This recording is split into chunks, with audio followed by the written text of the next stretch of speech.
사랑의 샘 평화의 소리 KCR 뉴질랜드 뉴스입니다. 정부의 코로나19 기술자 문단이 화이자 백신 2차 접종과 3차 접종 사이의 시간 단축 여부를 검토하고 있습니다. 최근 발표된 연구에 따르면 부스터 접종은 새로운 변종 오미크론에 대해 다른 변종에 대한 2회 투여와 유사한 수준의 보호를 제공합니다. 힙킨스는 이것이 정치적인 결정이 되기보다는 보건팀의 정말로 명확한 연구와 분석을 바탕으로 내려지기를 바란다고 말했습니다. 초기 실험실 연구에 따르면 화이자 백신의 2회 접종은 신체가 오미크론 변종과 싸우기에 충분하지 않을 수 있지만 3회 접종은 추가 보호를 제공할 수 있습니다. 예방접종 자문센터의 니키 터너 박사는 모닝 리포트에 그 결과가 실험실 데이터이며 구체적으로 받아들여서는 안 된다고 언급했습니다. 터너는 뉴질랜드 보건당국의 의문사항은 두 번째 접종과 추가 접종 사이에 현재 6개월 간격이 올바른 간격인지 여부라며 보건당국이 앞으로 몇 주 동안 이에 대해 매우 열심히 조사할 것이라고 밝혔습니다. 12월 중순부터 2022년 1월 말까지 국내 여행을 위한 15분짜리 코비드19 신속 항원 검사를 뉴질랜드 전역의 약국들에서 무료로 이용할 수 있다고 보건부가 어제 밝혔습니다. 12월 14일 화요일 오후 11시 59분에 오클랜드 경계가 해제되면서 완전한 백신 접종을 하지 않은 오클랜드 지역을 떠나려는 사람들은 출발 72시간 이내에 발행된 음성 테스트 결과를 소지해야 합니다. 오클랜드를 떠나려는 12세 이상의 무증상의 백신 접종을 받지 않은 개인들과 뉴질랜드 다른 지역에서 온 무증상의 백신 접종을 받지 않은 국내 여행자들에 대한 검사는 선별된 지역 약국들에서 감독하에 신속 항원 검사를 무료로 받을 수 있습니다. 경찰은 이러한 규칙의 시행에 대해 운영 재량권을 갖습니다. 규칙을 어기다 적발되면 $1,000의 위반 벌금에 처해질 수 있습니다. 크리스 힙킨스 코비드19 대응 장관이 보건부의 초기 조언이 웰링턴, 혹스베이 및 남섬 전체가 녹색 신호등 프레임워크에 진입하는 것이었음을 밝힌 후에 국민당의 코비드19 대응 대변인인 크리스 비숍은 정부가 각 색상 설정 기준을 적용하는 것이 항상 불투명하고 불분명했다며 오클랜드와 같은 일부 지역들은 입원이 지속 불가능한 경우로 인해 적색 신호등에 있다고 말했습니다. 비숍은 관리들의 초기 견해는 뉴질랜드의 방대한 지역들이 녹색 프레임워크에 들어갈 수 있다는 것이었고 남섬의 많은 지역들이 90% 이상 2차 백신 접종을 받았지만 정부는 그 지역들을 주황색에 배치했다며 이는 정당한 것보다 더 큰 제약이라고 언급하면서 노동당 정부가 백신 접종을 많이 받은 뉴질랜드 국민들에 대한 제한 해제를 지체시켰다고 비난했습니다.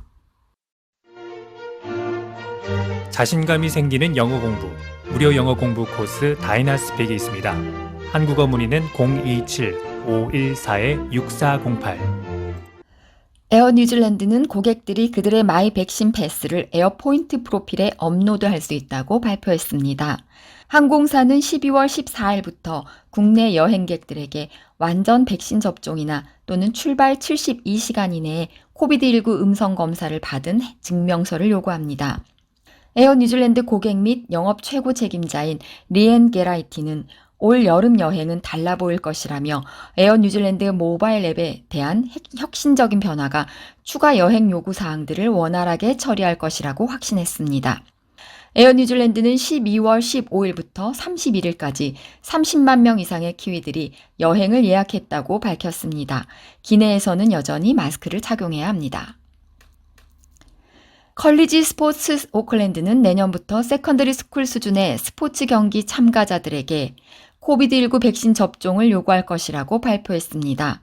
2022년 1월 10일부터 승인된 스포츠 경기에 참여하고자 하는 모든 학생들과 교사 직원들은 코비드19 백신 접종을 받아야 합니다.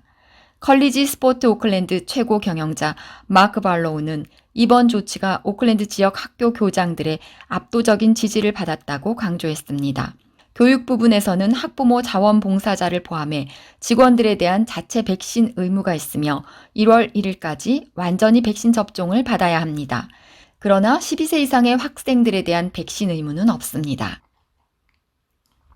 새로운 조사에 따르면 4분의 1 이상의 부모 또는 보호자들이 5세에서 11세 사이의 어린이들에게 대한 백신 접종을 꺼리거나 확신하지 못하는 것으로 나타났습니다.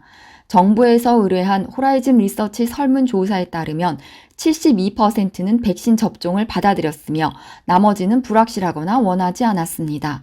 마오리 보호자들은 어린 자녀들에게 백신 접종을 할 가능성이 가장 낮았으며 51%만이 하겠다고 답한 반면 뉴질랜드 인도인 보호자들은 87%가 자신의 자녀들에게 백신 접종을 할 가능성이 높았습니다. 뉴질랜드 소비자 보호원인 컨슈머 엔젯은 선크림 브랜드 3개 제품이 자체 라벨에 표기된 자외선 차단 수치가 사실과 다른 것으로 조사됐다고 밝혔습니다. 내추럴 인스팅크트 인비저블 내추럴 선스크린 SPF 30과 스킨 선케어 쉐어터치 페이셜 선스크린 언틴티드 SPF 30 그리고 바나나 보트 데일리 프로텍트 선스크린 로션 SPF 50 플러스 등 3개 제품은 라벨 표기에 비해 차단 효과가 떨어지는 것으로 밝혀졌습니다. 오늘의 환율 정보입니다. 뉴질랜드 달러와 대비 원화의 기준 환율은 800원 70전, 한국에서 보낼 때 808원 70전, 한국에서 받을 때 792원 70전입니다.